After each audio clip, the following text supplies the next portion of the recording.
Family Guy and controversy goes together like yin and yang. One simply can't exist without the other. And it's the show's shocking and offensive humour that has kept the series enormously popular, even to the point where it survived not one, but 2 cancellations. And his whole no one is safe and everything is off limits attitude has naturally suffered backlash over the years, even being banned in several countries now.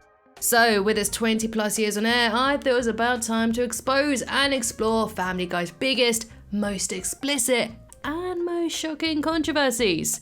And I have to say that looking at this list right here, it's shocking what Family Guy has gotten past TV execs over the years. And it's funny how YouTube seems to be more hot on censorship than the mainstream media now. Just recently, YouTube's been on a real mission to restrict my ads on my Family Guy videos, so I won't be surprised if they go after this one too. So if you make sure you're subscribed, you can watch my videos before YouTube takes them down to the fiery pits of hell. Prom Night Dumpster Baby. Now, the Prom Night Dumpster Baby cutaway gag in Season 5's Airport 7 is one of the most shocking and bizarre scenes in Family Guy history. Basically, a teenager puts a paper bag in the dumpster before re-entering the prom, and a baby pops out of the bag and belts out a killer song. Then, lo and behold, a bunch of backup singer babies appear too, using their umbilical cords to swing and hang off of. And apparently this was based, very loosely of course, on a real life story. But still, many people are outraged. But what do you expect from Family Guy, eh? The Parents Television Council. Now, Family Guy wouldn't be Family Guy if they weren't trying to outrage conservative parents who believed that TV was corrupting the youth's mind. And if they didn't like The Simpsons in the 90s, they certainly were gonna hate Family Guy. During the show's 2nd season, the Parents Television Council campaigned to get Fox to cancel Family Guy, and the show made regular appearances on their annual lists of worst primetime shows for family viewing lists in the 2000s, as well as many episodes making their worst TV shows of the week lists. Oh no. The PTC has even filed many complaints to the United States Federal Communications Commission, also known as the freaking FCC. I called the FCC. Oh yeah, I know all about the FCC.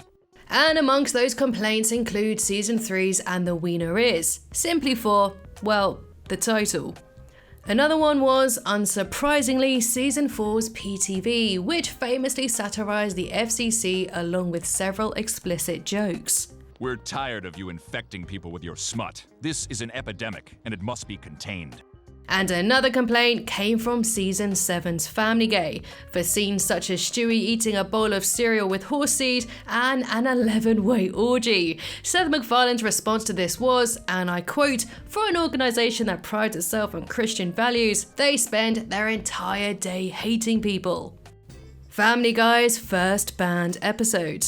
The first episode that the Fox network completely banned from airing was Season 3's When You Wish Upon a Weinstein. In the episode, Glenn in Cleveland managed to convince Peter that people with Jewish-sounding names can help him get rich. So after he sings a parody of When You Wish Upon a Star called I Need a Jew, up pops a Jewish man called Max Weinstein, arriving at the Griffins after his car breaks down. Max turns out to be an accountant and he helps Peter get the money back he lost to a scam artist. And so Peter decides that Chris would become a whole lot smarter if he became Jewish. But Peter eventually learns his lesson that success is not based on one's religion, but the person themselves, before getting attacked by nuns who hear that Peter strayed from Catholicism. This episode was originally meant to air in Season 2 in the year 2000, but Fox felt the episode was far too anti-Semitic to be on television, so the episode was put on the shelf for a while until it became available on DVD in September of 2003. And finally, in December of 2004, the episode finally aired on Fox, a couple of years after Family Guy was cancelled for the 2nd time.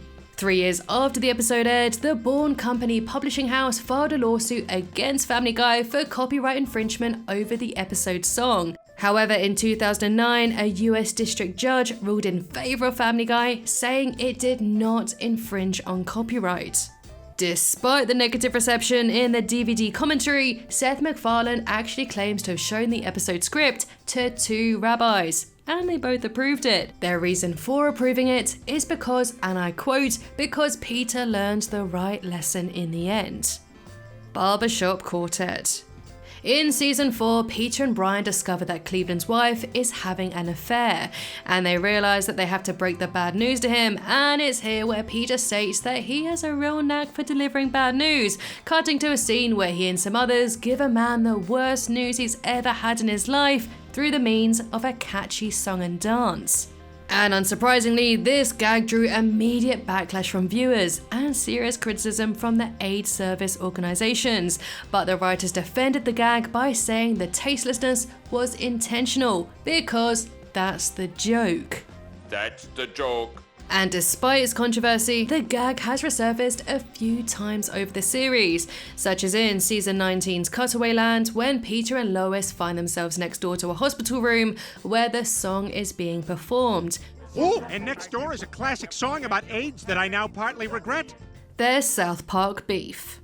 It's not just the critics and the general public that Family Guy pisses off, but also their peers in the animation industry. Before Family Guy came along with its edgy humour, there was South Park.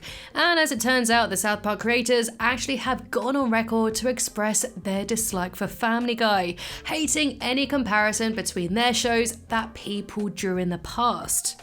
So to help me break down this iconic cartoon rivalry, I asked YouTube's biggest South Park expert, Blooms, to help me out. Hey, it's me, Blooms, you know, the South Park guy. I've been asked to talk about the beef between Family Guy and South Park because, you know, I'm the South Park guy. So, it all started in 2006 when South Park released the Cartoon Wars episodes. When Kyle compares Cartman to Family Guy, he is enraged, claiming that he is nothing like Family Guy. The episodes contain parody clips of Family Guy throughout that highlight the creator's belief that the humor in Family Guy is all cutaway gags that are in no way related to the plot. They basically say that it's lazy writing, just interchangeable jokes with no substance to them. This point is amplified in the second episode, as Cartman visits the writer's room of Family Guy, where he finds that the writers are not people, but manatees. They have a bunch of balls with different words written on them that they push over to a combine, creating a joke out of whatever words they pick. This sort of just solidifies their opinion on Family Guy's humor, that it's just random gags with pop culture references that have no relation to the actual plot. After the first episode aired, The Simpsons reportedly sent flowers to South Park Studios to show their appreciation for calling Family Guy out. They also received calls from writers at King of the Hill telling them that they're, quote, doing God's work. Because of this, in part 2 of Cartoon Wars, Bart Simpson is a prevalent character, discussing his hatred for Family Guy. I hate Family Guy. After the airing of these episodes, Matt and Trey, South Park's creators, made their opinion on Family Guy very clear. They were unapologetic, stating that they do in fact hate Family Guy because they don't respect the way it's written. They try to avoid gags in South Park, and the humor in Family Guy is basically all gags, so obviously they wouldn't be huge fans. Seth Macfarlane has also made his opinion of the episodes very clear in a few different interviews, where he discusses that he found the episodes to be funny, but he doesn't appreciate the comments Matt and Trey have made about the writing staff over at Family Guy. He also has talked about how he doesn't really understand why the people over at South Park seem to have a personal hatred towards him specifically, since he's never even met them. A few years after the airing of the episodes, an episode of Family Guy was supposed to have a joke about Matt and Trey having relations in a car, but it never made it into the final cut of the episode. It's probably a good thing it never made it into the final cut of the episode because it kind of proves Matt and Trey's point about the lazy writing. Like, come on, Seth, is that really the best you got? I know you could have done better than that. Macfarlane also took a shot at South Park during a speech at Harvard in 2006, saying that they're right about the cutaways, since they have nothing to do with the story, they only exist to be funny, which is a shallow indulgence that South Park is above. So that's kind of it when it comes to the beef. Matt and Trey hate Family Guy, Seth doesn't mind South Park but doesn't really like Matt and Trey because of their hatred. Palin Controversy. Chris Griffin has gone on many dates throughout the series, one being with a girl with Down syndrome called Ellen, and in season 8's Extra Large Medium, Ellen tells Chris that her mother is a former governor of Alaska. My dad's an accountant, and my mom is the former governor of Alaska. And, well, Alaska's only really had one woman governor, And thanks to her notoriety in the political spotlight during the late 2000s and early 2010s, Palin was of course no stranger to political parody and satire. So why would a girl with Down syndrome in Family Guy make a reference to Sarah Palin? Well, because in April of 2008, shortly before joining McCain in his presidential campaign, Palin gave birth to her 5th child, a boy called Trig, who was born with Down syndrome. And Palin's daughter Bristol, in particular, wasn't too happy about the joke, writing on Palin's Facebook page stating, "If the writers of a particularly pathetic cartoon show thought they were being clever in mocking my brother and my family yesterday, they failed. All they proved is that they're heartless jerks," with Palin calling the showrunners cruel, cold-hearted people. Seth Macfarlane responded by stating that Family Guy's comedy is an equal opportunity offender, especially when it comes down to political satire. But even Family Guy's cast member Patrick Warburton, the voice of Joe Swanson, wasn't a fan of the joke. "I know you have to be an equal opportunity offender, but there are some things that I just don't think are funny." Actress Andrea Faye Friedman, the actress who voiced Ellen, who also has Down syndrome herself, responded to Palin's family by saying former Governor Palin does not have a sense of humour, and that the joke was only aimed at Palin, and not her son.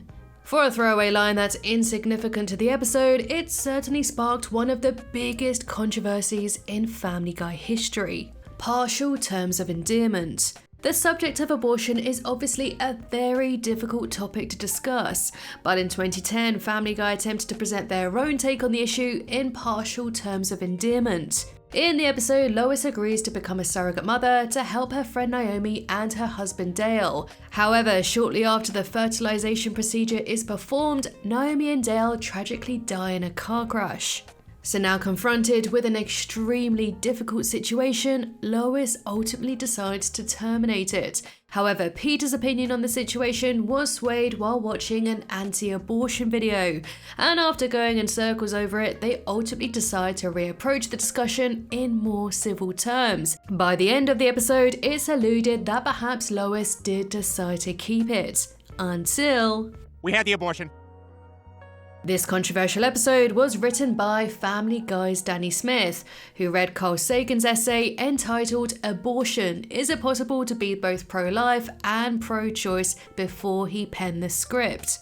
And while 20th Century Fox approved the production, the Fox Broadcasting Company decided not to air the episode due to its sensitive subject matter. This was the first time Fox refused to air an episode of Family Guy since season 3's When You Wish Upon a Weinstein.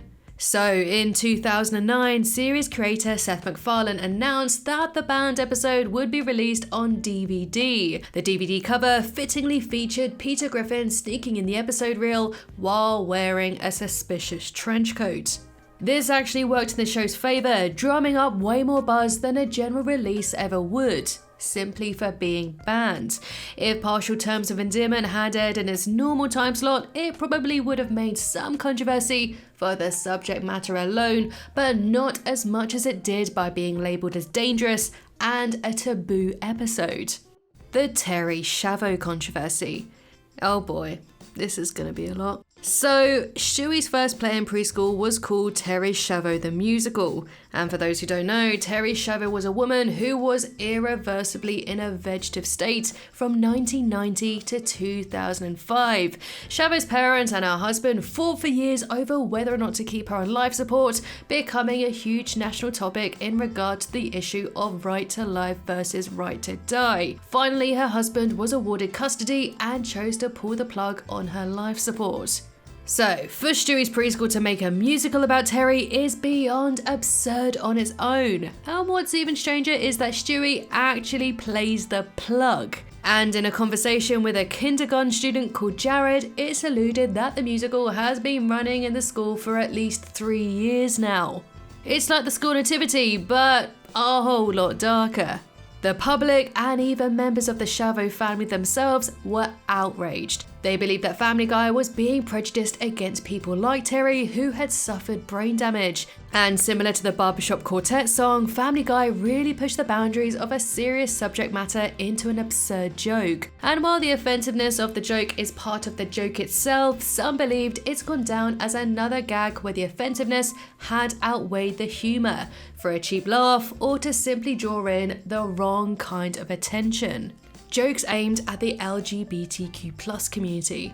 Over its 2-decade run, Family Guy has made plenty of jokes targeting the LGBTQ+ community. On the one hand, the argument could be that in comedy, everyone should be targeted for jokes on equal footing, similar to the style of South Park, but on the other hand, when they're at the expense of a generally marginalised community, they can reinforce harmful and negative stigmas that have been used against them for decades. And one episode that received a whole lot of backlash was Season 8, Quagmire's Dad. And while it was great to see an animated character get gender-affirming surgery, it was at the expense of a series of trans-targeted jokes. Oh, how thoughtful. Throw it away in the outside garbage. These jokes were topped off by Brian Griffin's discovery that he slept with Ida, leading to a 30 consecutive second clip of him vomiting. So to say Ida's arrival into Family Guy brought in mixed reactions from the trans community is a huge understatement, but at least she's become a more realised character in the latest seasons. The season 17 episode Trans Fat, in which Peter gets gender surgery, received criticism from both sides of the spectrum, with one accusing the writers of bowing down to PC culture, while others have said that the jokes were offensive towards trans people. And in January of 2019, Peter Griffin himself told the audience this. In fairness, we've been trying to phase out the gay stuff. This was followed by an interview with producer Alex Sulkin, who said that some of the things we felt comfortable saying and joking about back then, we now understand is not acceptable. Only for them to backtrack on this in Season 18's Disney's The Reboot, in which Peter says, I thought I read you guys were phasing out gay jokes. That quote was taken out of context and widely misunderstood. Brian's death. Family Guy shocked fans again in 2013 when they killed off a main character. In the episode Life of Brian, the pooch was run over and killed. And to make his passing seem even more permanent, they brought on a replacement called Vinny. Fans were furious and over 127,000 people signed a petition for his return to the show, with the hashtag #BringBackBrian trending on Twitter, and some people even getting RIP Brian Griffin tattooed on themselves. But alas, before the ink was even dry, Brian returned to the show only 2 episodes later. Yep, the whole thing was a fake out. The creators had no intention of actually going through with Brian's death and always intended to bring him back eventually. In an interview, Seth said, "We thought we'd create a stir, but the rage wasn't something we counted on." He also added, "I mean, you didn't really think we'd kill off Brian, did you?"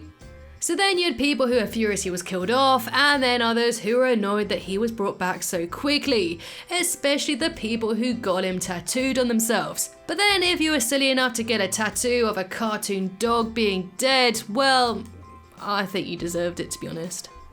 Quagmire's sister. In 2018, Angus Harrison from the publication Vice wrote that it took him 14 episodes to finally see an episode of Family Guy where there wasn't an act of violence against a woman. And I mean, come on, Mayor Griffin's title of being the family punchbag didn't come from nowhere. But Family Guy tackled relationship abuse specifically and directly in Season 10 Screams of Silence, the story of Brenda Q. In it, we find out that Quagmire's sister was in a hugely abusive relationship with her boyfriend Jeff, so an intervention is held to try and get her out of it. And what I think the episode doesn't do very well is show how hard it is to get out of an abusive relationship, especially since it turns out that Brenda is pregnant with Jeff's child. Oh, congratulations! Have you thought of any names yet? Maybe Slappy? Or Bruisey? So instead, the guys decide that the only way to end the abuse is by killing Jeff, and the gang succeeds and instead tells Brenda that Jeff just left because he decided it was best for her. This episode would have been much better and more sympathetic if the solution was Brenda finding a way out of the relationship by herself, but instead she's barely a character in her own story, and it was of course the men that had to save her in the end. This episode was immediately criticised worldwide, with AJ Hammer of Showbiz Tonight calling it a depressing half hour of television, and another critic saying that Family Guy had hit a horrible new low. The Boston Marathon controversy.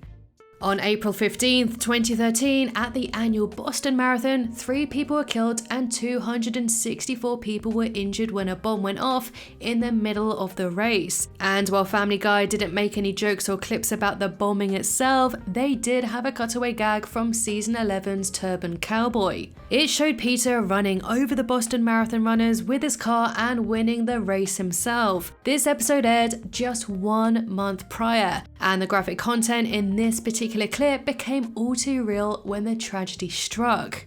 And Fox removed the episode entirely from their website and Hulu, and the episode wasn't broadcasted again on Fox until 2014, and Seth Macfarlane was upset that some clips from the episode were edited and released on YouTube, giving the impression that Family Guy had actually predicted what would happen. A disgusted Macfarlane tweeted, "The edited Family Guy clip currently circulating is abhorrent.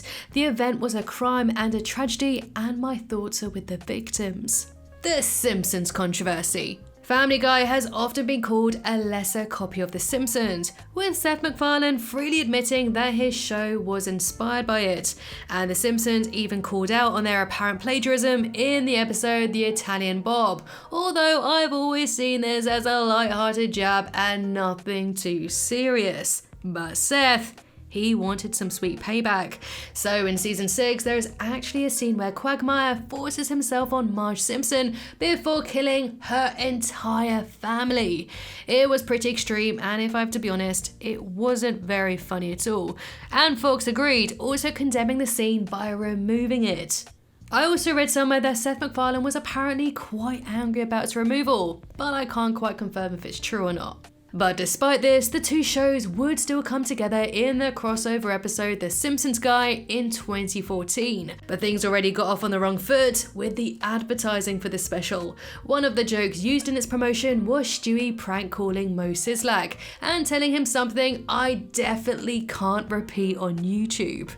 To add some context, Bart Simpson prank calling Mo is a staple of classic early Simpsons humour.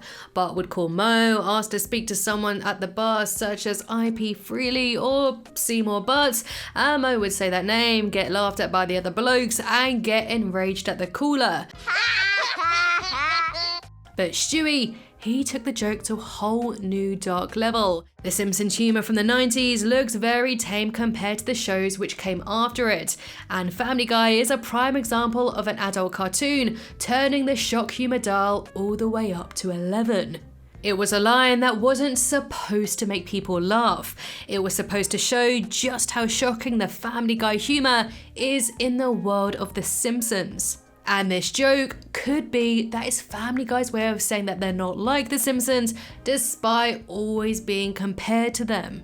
And predictably, the Parents Television Council had something to say about the line, but when do they not have something to say? Double dribble.